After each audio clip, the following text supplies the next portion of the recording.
बहुत दिल घबरा रहा है दीदी, चलो पूजा के पास जाते हैं। तू पागल है, जरा अपनी शक्ल देख। अब हम इंसान नहीं, चुड़ैल हैं चुड़ैल। हमारी बच्ची ने अगर हमें साल में देखा तो वो दहशत में मैं बोलना नहीं चाहती हूँ। आस्था, अरे आस्था। जी बड़ी मालकिन, मैं और लक्ष्मी बाहर जा रहे हैं। पूजा का घर में अच्छे से ख्याल रखना। और हाँ, मैंने ना उसके लिए सर्दियों के लड्डू बनाए थे, याद से उसे एक लड्डू भी दे देना। दीदी आप जाओ बाजार, मैं तो यहीं अपनी पूजा के पास रहूंगी। मैं किसके साथ जाऊंगी? ओहो दीदी, आस्था है ना, और वैसे भी आज तो मेरा दिल कर रहा है कि मैं अपनी पूजा के साथ दिल भर कर खेलूं। मैं उससे वादा भी कर चुकी हूँ, तो दीदी आप ही जाओ, मैं आज मेरी बेटी के साथ बिजी हूँ। ओहो, तेरी बेटी कब पैदा हुई? दीदी आप भी ना, माना मैंने उसे जन्म नहीं दिया है, लेकिन मैं रिश्ते में उसकी मासी भी हूँ और बुआ भी, और उससे भी ज्यादा मैं उसे अपनी भी बेटी मानती हूँ।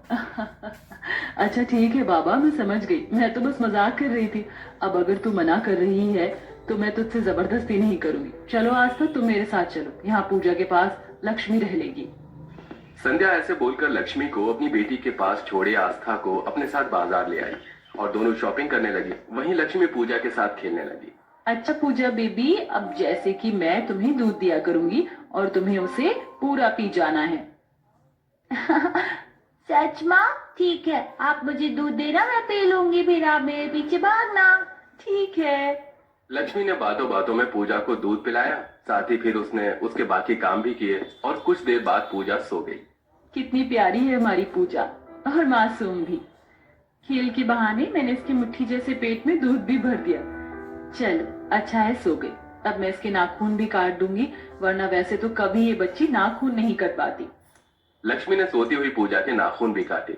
एक तरफ वो उसकी माँ से भी ज्यादा ख्याल रख रही थी, तो वहीं दूसरी तरफ देखना आस्था, ये वाला सूट और ये वाली ड्रेस दोनों ही कितनी प्यारी हैं।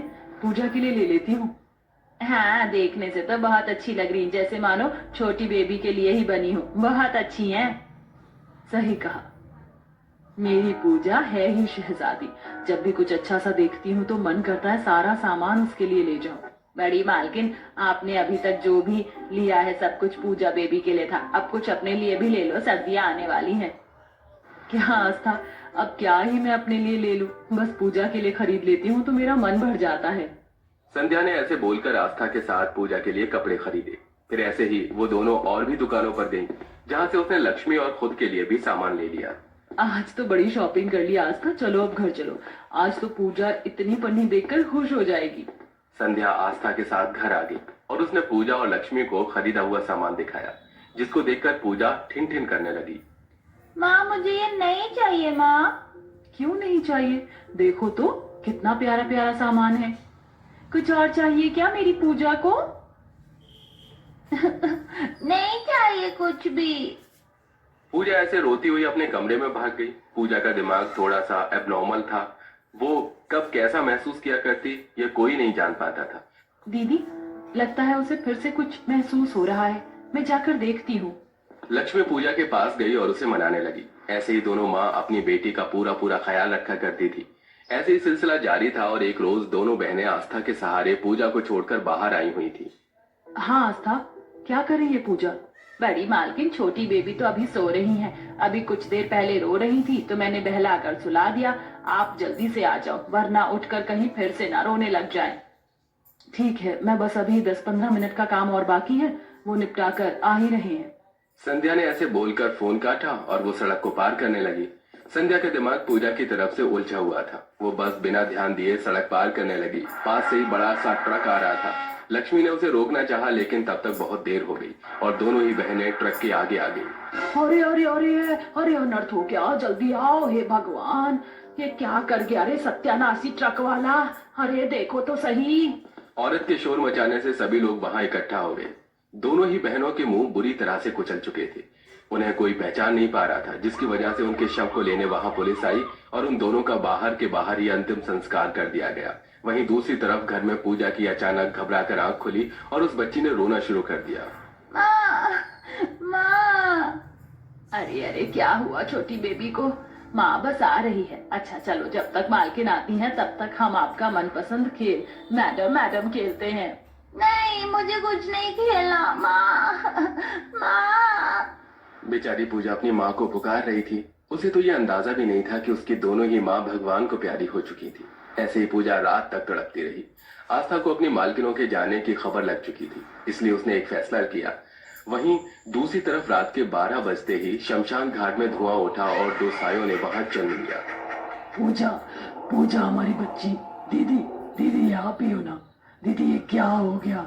हम दोनों ही एक साथ अपनी बच्ची से दूर हो गए। कुदरत भी कैसा खेल खेलती है। एक साथ मेरी बेटी को दो माँ दी और एक ही साथ दोनों को छीन लिया। मेरा तो बहुत दिल घबरा रहा है दीदी। चलो पूजा के पास जाते हैं। तू पागल है, जरा अपनी शक्ल देख। अब हम इंसान नहीं, चुड़ैल हैं, चुड़ैल। हमारी बच्ची ने अगर हमें साल में देखा तो वो दहशत में मैं बोलना नहीं चाहती हूँ।